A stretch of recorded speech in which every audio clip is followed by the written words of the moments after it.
8 minutes. I need you guys to like, chill out. We only have like 8 minutes, yeah, so I need you to chill out because we're running out of time here in a second. Yeah, I'm gonna do my best to try to keep this in 8 minutes. We'll see how that goes. But I'll see. This is a really super special team event for me, guys. I'm really excited to be able to wrap up today's event. So thank you guys for also being here today for me to wrap this one up, which is super exciting. If you are not in the know at this point, this is my last team event with you guys here. Officially. So I will be transitioning to take over the Newport Beach office starting basically like on Tuesday or so. So for those of you guys that are on the Santa Monica team, don't worry, it's not like you just disappeared. Don't worry about it. I'll be 45 minutes away, okay? But you guys will be working with Stuart, who will be taking over my position here. So round of applause, Stuart. Nice job. But so this is my last team event with you guys, and so I'm super excited to be able to kind of wrap things up and just share a quick little message, my last message with you guys here in the office that I'm looking forward to. So I thought I could spend a lot of time between now and when I figured out I was going to be basically giving the message here on Sunday. As far as what I want to go over, right? And I thought, what have I learned in all the time I've been here in LA? And I figured out I have 5 keys and 5 big things I want to teach you guys based on stuff that I've learned here, working here in the Los Angeles area, and I want to share with you guys some of the biggest takeaways I've had here. So I'm going to do this with a lot of pictures, a lot of stories, and just some teaching topics, things that have meant a lot to me, and we'll kind of see where we can go from there, okay? Sound good? Cool. Yeah. Thanks. I'm trying to keep you guys out of here on time, all right? But you guys can get a lot of quick little pictures. So one of the things I love is that I'm really big on making sure my surroundings are in alignment with what I want, right? It's like, how many of you guys are on Instagram? How many of you guys use Instagram? Yeah, I use Instagram all the time. Now, how many of you guys just spend mindless hours sometimes just scrolling? Okay. So one of the things that I make sure to do is I follow as many accounts as possible that put me in alignment with what I want. Like one of my favorite accounts is it's called Wrist Porn. Right? It's just like watches. I think about my Rolex one day, right? I have ones like people in suits. A lot of them are inspirational quotes, and so I get a lot of these things. You guys may notice I like these things a lot. So this first one's about leading, right? And so I started my first office here in Santa Monica in 2017, and I believe in Santa Monica is where I learned how to be a leader, and that's kind of the biggest thing for me here. And it was being able to create my legacy. And that's been the biggest thing for me here is being able to learn and develop myself as a leader. When I came out here, I was 20 years old. I run my very first office at 19, and I created nothing from that office. I basically walked into San Clemente, sold some knives, and left. That's kind of what it felt like. I didn't create anything. I didn't help people. As Stuart kind of said to you guys, right, the knife selling is just a byproduct. And that really is kind of not what happened my first summer. And so in 2017 through 2020 basically now, I learned how to actually help people develop the things that they want, right? How to help them get the things that they wanted, as well as some of the things that they didn't even know that they wanted at that time, right? So I've been able to work with and lead some really incredible people like Molly Lovett, Chase Chapman there, right? Some of my staff for 2018 here, some of my very first 10K fast starters, people like Chiselle obviously there, Neela in the back, right? Joey Reed. Big moisture over here, right? Edson, Vince, right? Just we don't have a picture together yet, so I couldn't get you up there. But I've been really blessed and lucky to get to work with a lot of you guys in that way. And honestly, if your picture's not up here, don't worry. It doesn't mean that I don't have the same kind of love and support for you. It just means that we haven't had an opportunity to get that done just yet. So sell more knives so we can hang out more. Everything works out, okay?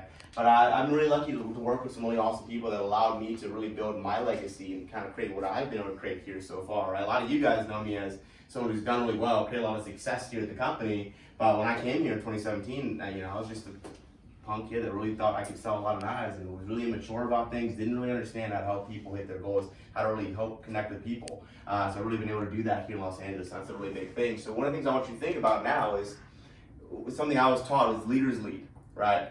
So in anything you do, if there's something that you do in life where someone looks at you in a leading position, I want you to understand that, right? Whether that be a family member, a friend of yours, someone here in this position here, but what kind of legacy are you leaving? What are people thinking about you? What do they talk about you? How do they view you when you're not around? Now I want you to understand at all times, how can you be giving your best impression? How can you lead in whatever it is that you do, whether that's here in Cutco or outside in school and sports, in your youth group, in your church, whatever that is, right? Are you leading? And leaders lead. So always take that into consideration. All right.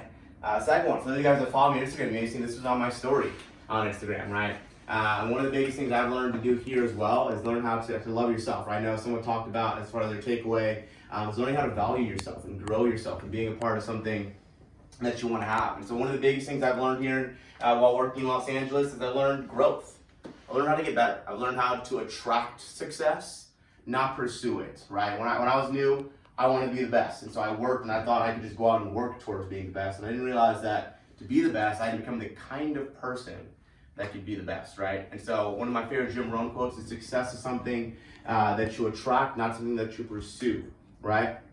So I think about this idea of growing, right? How often are you growing? What that means is a couple things, right? It means, how are you growing outside of the business? I want you to understand right now, it's okay to take time off. It's okay to not sell Cutco, make phone calls, and do demos every hour of every single day. Okay, I had to learn that here.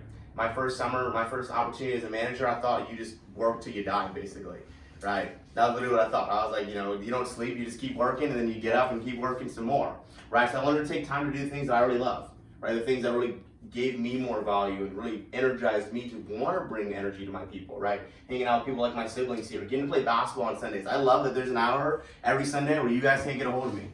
I love that, okay? I love it. I love when I get to go back to my phone though and people sold stuff. Like one of my favorite times last year, I remember getting out from my basketball game, looking at my phone, I have like 6 missed calls from Giselle, and then she goes, never mind, close the signature. And I'm like, sweet. My job's easy. I just get to score buckets and get money. That's awesome. Shout out Giselle, okay?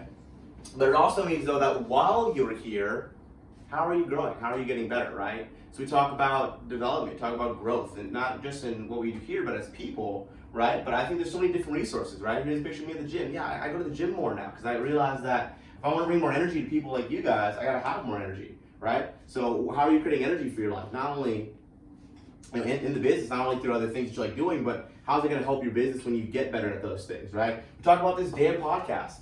Why are you guys not listening to it? Go listen to this podcast. I love this podcast. This has been a crazy game changer for me that I know is going to be really big for you guys, really big for me as I transition out of here as well. And then honing on your craft, right? I learned to hone on my craft, learn how to get better, learn how to do well here. If you want to be successful here, understand that all the signs, all the clues, all the answers are around you at all times, right? There's people in this office, there's people in this division, there's people near you, probably sitting right next to you, some of you guys, that do really well here. So take the time to get to know those people, get to learn from those people, right? I've been blessed to have some really cool mentors, people like Evan Keller here who ran a training just so I can go watch him run training, right? But that took a lot for me to grow myself, to tell myself that, hey, there's people that do this better than I do it. How can I learn from those people? To humble myself and ask for that help, right? So how are you growing? How are you getting better? How are you not only growing what you do here, but in your life, right? How are you making every day your best day? How are you living your life out of 10, as Neely says, right? So understand, you're not entitled to growth, right? That was a really big thing for me. I did well in 2017. I did well in 2018. So as you can imagine, what do you think I thought was going to happen in 2019? I just keep doing well, right? It didn't go that way because things don't just work in a linear path, right? So you got to grow yourself, and to grow yourself, you need to find value in yourself. So if there's anything you take out of this little part right here, is I want you to understand that to add value to yourself, you have to see value in yourself. And understand that if you're here right now, we see value in you. We think you're going to kick some ass. We know you can be super successful here. You don't need to do this forever. This is not for everyone forever, but get the most out of it and be your best you, right? Be the best you can be, right? The B-boy. Be the best version of yourself. Strive towards that. What does that look like, right? Imagine it, walk through it, take the time to really envision that person, all right? Third thing I want to talk to you guys about. I want to talk to you guys about surrounding yourself with the dreamers and the doers, right? The believers and thinkers. Surround yourself with people that see greatness within you, right? So one of the biggest things that Los Angeles has given me that I've gotten out of working here is an amazing circle of influence. Some awesome people that I've been able to grow with, to work with. People like Kuval Hossie that you guys see there, right? I got to meet my best friend through this company, which I think is amazing, right? I happened to stumble into his Facebook DMs, right? In the end of 2017. And here we are now running an office together, which has been an amazing thing. But one of the best quotes I've heard of recently, right, is tell me who your friends are, and I'll tell you who you want to be. Right? Tell me who your friends are, and I'll tell you who you want to be. So I want you to think about that right now.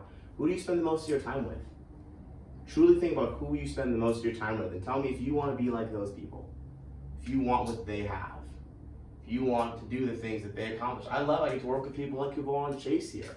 Right, these are people that I spend a lot of my time with. Chase is someone that I came up to Santa Monica to work with Chase, and now I think about like, man, how do I make more money so I can use Chase at a better way, right? I love Chase challenges me to always get better because I'm just like I can't let little brother do bigger things than I do, right? And then Kuval, I mean, you guys see how Kuval is? His dog and his extra traveling and his really nice condo on the beach, right? And his #1 push trophy, right? I love being around those kind of people, but these are the kind of people that I want to grow with, that I want to build things with, that I want, that when we go out, like, you know, we can fight over who pays. It's not like my friend's looking at me like, you're gonna go to the bathroom? Oh, that's fine, we'll just leave the bill in your spot, right? I want to be around people that force me to improve, to get better, to grow, and I found that here, and I'm really happy to learn how important that was here. But I want you to find the exact same thing. I think that'd be really important, right? Now, I'd be remiss if I didn't throw some Kobe in here, right? You got to, right? I think this is a really good one, right? Kobe says, I made a choice when I was 13. When people watch me play, I want them to leave the gym saying that they just saw a kid who gave everything he had, who had natural abilities, but he played as if he was the 12th guy on the roster. If I can be remembered as a person who squeezed every ounce of juice out of this orange that he could, I'll be happy with that, right? Talk about work ethic, talk about giving it his all, giving it his best, right? And I think about that, right? And you can sum that up as Mamba mentality. Are you going out there to win every single day? Are you winning every single day, right? I can say I did not win every single day that I was here in Santa Monica, but damn, I learned to compete at a high level here, okay? These pictures here are all from SC2. Stuart, you have some big shoes to fill. I have never once lost an SC2 in my category here. In fact, the lowest I've ever ranked in the entire region in SC2 is 3rd among all offices when I was a branch manager as well, okay? It's not even close. Kaval does pretty well for SC1. Smack the crap out of it. Year in, year out, okay? So I believe in that, right? So I think that just goes strongly to the idea of Kobe Bryant. Now, I didn't really grow up idolizing Kobe like a lot of people around here. I love to hate Kobe Bryant, but man, did I respect the idea of wanting to be your best at all times, wanting to put everything in there. And that's something I learned how to do here in a healthy way, in a strong way, in a successful way here, right? So if you're gonna do something, why not do it at the highest level, right? I think about some of you guys in here, it's like, you know you could do better, you want to do better, so why aren't you doing better, right? What's stopping you? What's the difference between where you're at and where you want to be, right? I asked Giselle that question when she said fear, right? I understand. It can be scary to like, what if you put in all that work and things don't work out? But what if you put in all that work and everything does work out, right? You're at least going to become the kind of person that knows how to get better, how to grow, how to improve yourself, right? And that's what I've learned from working hard here, is that each year it does get a little tougher, but pieces are starting to get put together where I'm realizing slowly and surely you can be successful here. It's real worthwhile to be successful and do well at this position. All right. And last thing I learned. Oh yes. I told you to be there. I learned about success. I learned what it took to be successful, to grow, to get better, to do well in anything here. Okay? Because I was a believer that success would be linear, right? I told you guys 2017, #1 in my category, 2018, #1 in my category, 2019, got the shit kicked out of me. 2020, we're #1 again, so it's okay. So we're doing fine. All right, but understanding that it's hard, it's tough, that the highs are high and the lows are low, but you gotta play the numbers, and you gotta envision the linear path and understand that it doesn't always look like that, but you gotta keep going forward, right? And I really learned that, really truly believed in that, really understood that because of my time here in Santa Monica. Right, these are the Silver Cup reports from every single year that I've been here in Santa Monica. Number 13, my very first branch, #1 in the region. Right, number 4 there in 2017, #1 in the region, and then it dropped all the way. It looks like number 6 here, 2019, not #1 in the region, and that was big. That was tough. That was new, but I understand, and I know, and I'm so happy I've had that experience, because it's hard to be the best in anything you do. There's only one #1, right?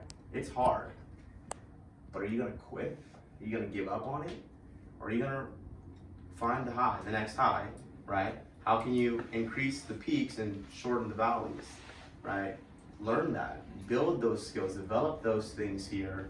Because if I didn't have it here, I don't know where else to learn, right? One of the best things that Mr. Chris Gary taught me, right? He said, Cutco is like a microcosm for life. If you succeed here, you can succeed anywhere. Because this shit's hard. But if you fail here, you'll probably fail anywhere. Because you quit.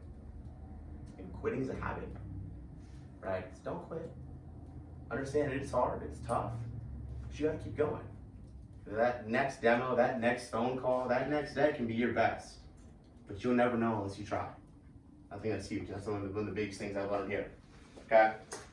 So, to wrap it all up, guys, it's been 3 years, almost $1 million in CPOs that I've created. I came here with about $150,000 in sales. Been able to create over $1 million now. Over 300 representatives I've been able to train, work with, develop, and coach. Thanks, guys. There's me with my very first set of keys here in LA. There's me my last set of keys here in LA earlier today. And we get my new keys here in Newport. So that's my story here in LA. This is where I got to build my legacy, got to build my brand, got to create something really special for myself, for my life, for the people around me. As a 20-year-old kid, now about to be 23-year-old, getting ready to go out and go win a Silver Cup this year. Okay? Time for me to go back home though, but that's my LA story. My question just simply for you is, what's yours gonna be? What's your success story gonna be here? And how can you get the absolute most out of this opportunity with or without me here? All right? So that, the announcements today, okay? So, Phone Time is my time.